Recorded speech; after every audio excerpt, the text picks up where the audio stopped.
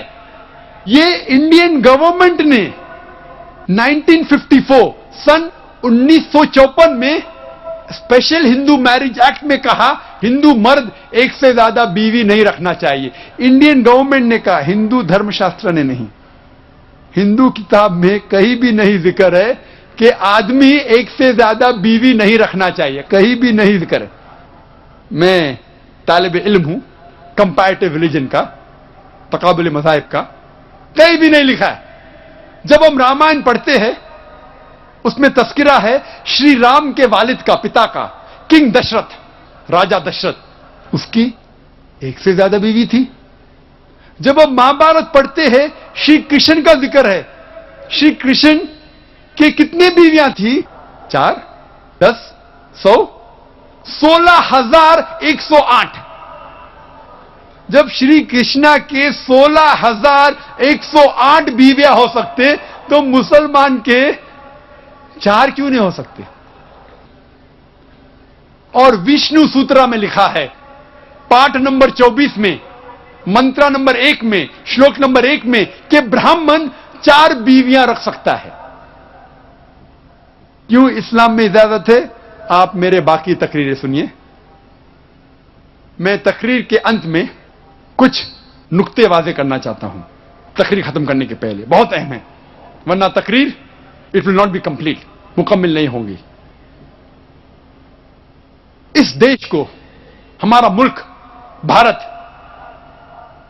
اس بھارت کو انگریزوں نے اس بھارت پہ حکومت کیا 60 سال پہلے، اور کئی سالوں تک انگریزوں نے اس بھارت پہ حکومت کیا.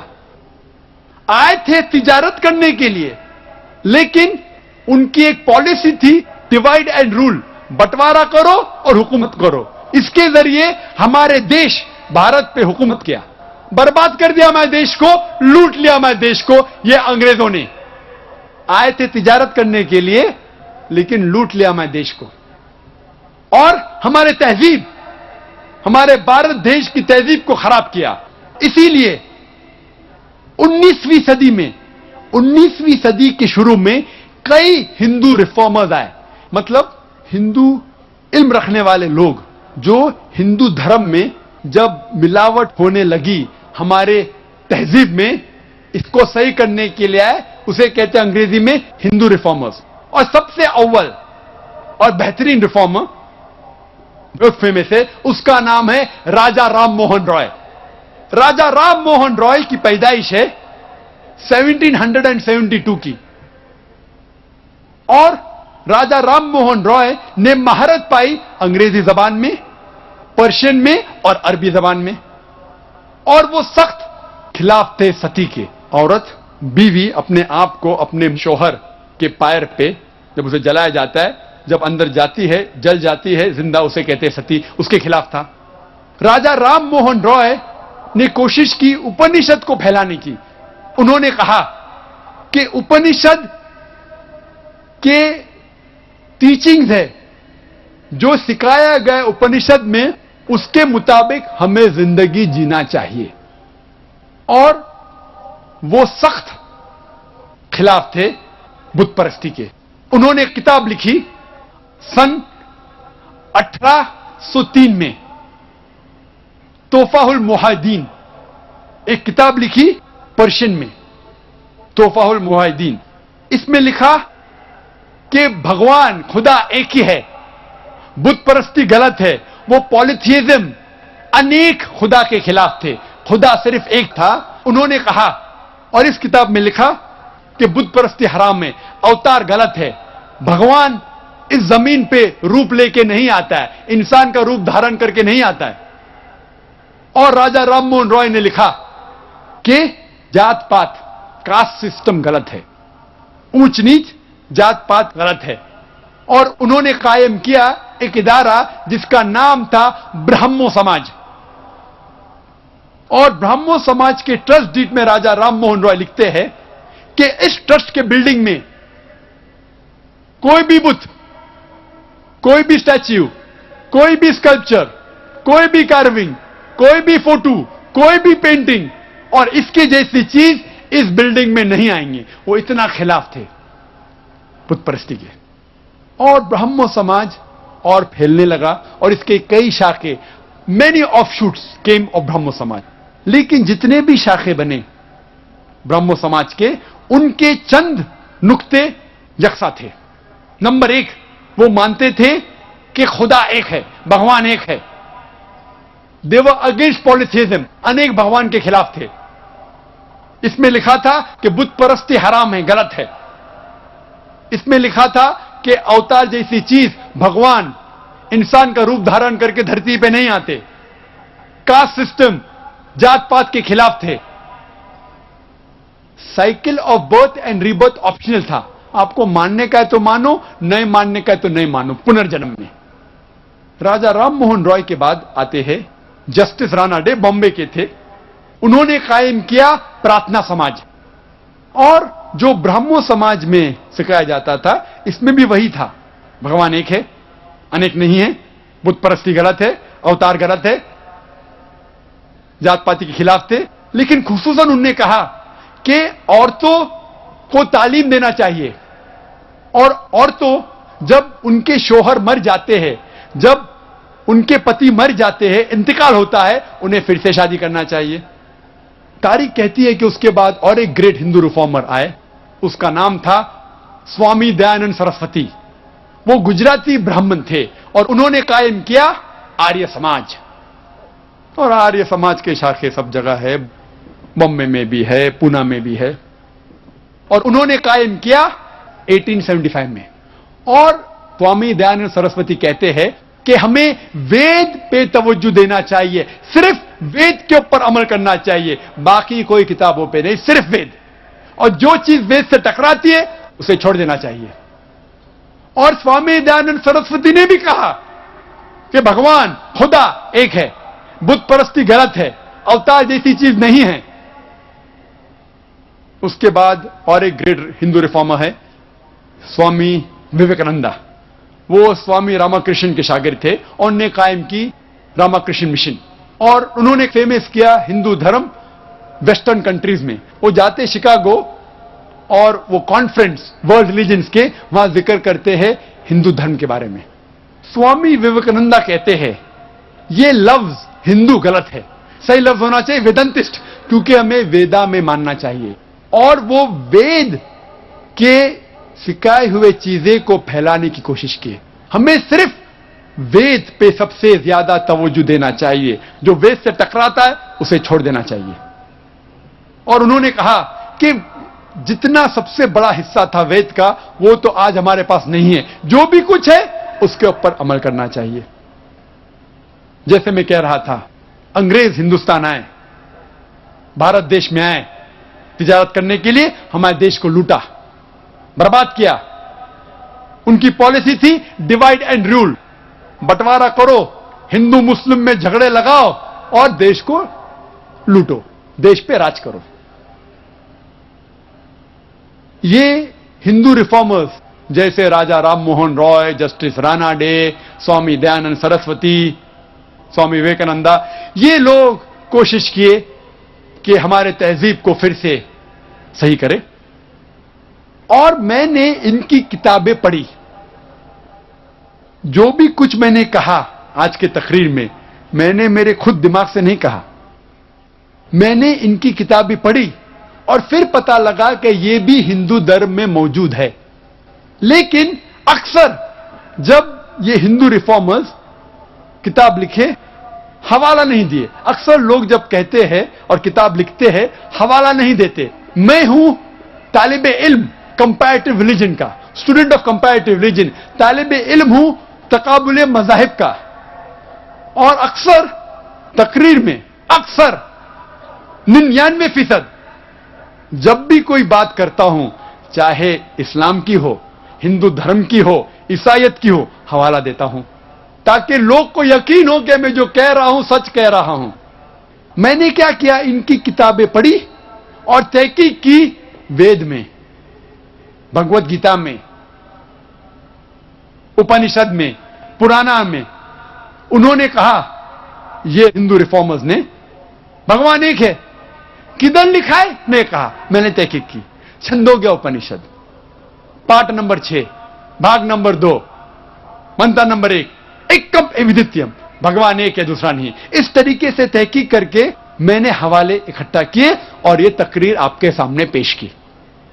یہ میرے دماغ میں سے اپنے آپ نہیں لکھا, کتابیں پڑھی, تحقیق کی اور آپ کے سامنے. حوالے کیوں دیا تو لوگ سمجھیں گے کہ یہ ذاکر مسلمان ہے, ادھر ادھر بنڈل مار رہا ہے.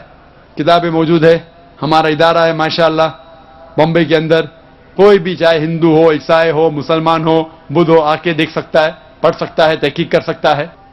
اور اکثر میں نے جب حوالے دی وید کے دی, کیونکہ وید سب سے اونچی کتاب, سب سے اہم کتاب ہے ہندو دھرم میں. اگر آپ باقی حوالے بھی نکال دیں گے اپنشد کے, بھگوت گیتا کے, پرانے کے, پھر بھی میری تقریر تقریباً وہی رہیں گی. لیکن جان بوجھ کے میں نے حوالے دی بھگوت گیتا کے, پرانا کے اور دیگر کتابوں کے, کیونکہ یہ کتابیں زیادہ پڑھی جاتی ہے. ہندو اس کتابوں کو زیادہ پڑھتے, بھگوت گیتا کو وید سے زیادہ پڑھتے. مانتے ہیں کہ وید اوپر ہے لیکن پڑھتے بھگوت گیتا زیادہ. اسی لیے میں نے ان کتابوں کا بھی ذکر کیا میرے تقریر میں حوالے کے ساتھ, تاکہ وہ لوگ بھی جو بھگوت گیتا پڑھتے ہیں, اپنشد پڑھتے ہیں, پرانا پڑھتے ہیں, جان لے اس میں کیا لکھا ہے. میں بھی پہلے ان برٹشرز, ان انگریز کے ٹریپ میں آ چکا تھا, ان کے پھیلائے ہوئے جال میں آ چکا تھا. میں سمجھتا تھا ہندو دھرم اور اسلام میں یکسانیت ہو ہی نہیں سکتی, ممکن ہی نہیں, ناممکن. پھر میں نے ہندو ریفارمرز کی کتاب پڑھی, وید کا مطالعہ کیا, دیگر کتابوں کا مطالعہ کیا, ہندو مذاہب کے, ہندو دھرم کے, اور پھر تقریر پیش کی. ہم نے, اس دیش بھارت نے انگریز سے تو چھٹکارا پا چکا ہے. We have received independence from the Britishers. انگریز سے آزاد تو ملی, لیکن ان کی پالیسی ڈیوائڈ اینڈ رول اب تک ہم اس کو استعمال کر رہے ہیں. افسوس کی بات ہے, انگریز تو چلے گئے, اپنے غلط چیزیں چھوڑ گئے. ہم اب تک ڈیوائڈ اینڈ رول کی پالیسی اختیار کرتے, خصوصاً اس دیش کے پالیٹیشنز. انگریز چلے گئے, اپنی غلط حرکت چھوڑ گئے.